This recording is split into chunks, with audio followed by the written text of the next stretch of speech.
Les meilleures choses ont une fin. Baisse des rideaux ce dimanche à Marrakech sur les assemblées annuelles de la Banque mondiale et du Fonds monétaire international.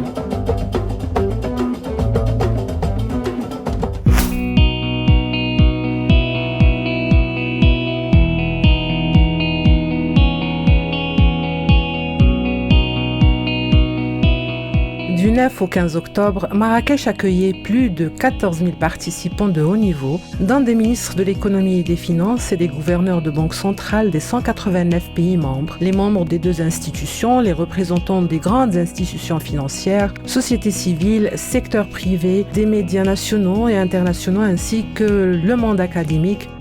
Ils étaient tous de la partie.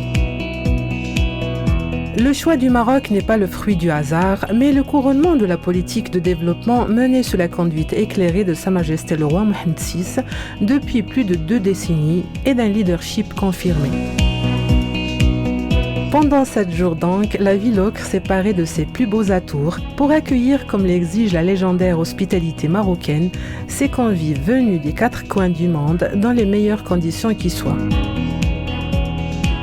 Et c'est un pari remporté haut la main par le Maroc, pays hôte de cette messe mondiale où se décide l'avenir du monde. Des sessions, des panels, des conférences de presse, des rencontres bilatérales, ce rendez-vous qui a réuni le Gotha économique et financier mondial a été laborieux et fructueux à la fois.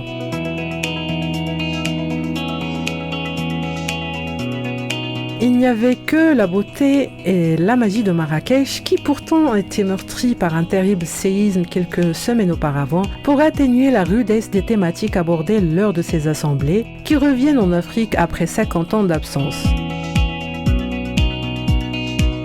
L'Afrique, justement, qui souffre des affres de la crise climatique, des chocs pandémiques et des crises successives empêchant une croissance durable et inclusive de ses habitants. D'ailleurs, ces assemblées de la Banque mondiale et du FMI ont été une excellente tribune pour faire entendre la voix du Sud et d'interpeller les banques multilatérales de développement sur le rôle d'assurer une croissance mondiale qui soit la plus équitable.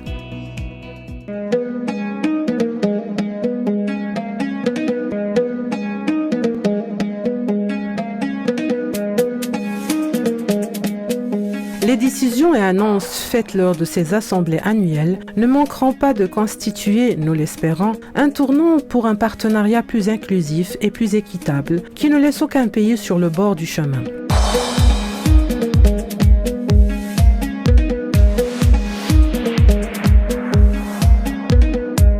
De l'avis de tous, confirmé par la réussite de ces assemblées, le Maroc constitue une exception, une terre d'accueil, de dialogue et de paix dont il faut vraiment être fier.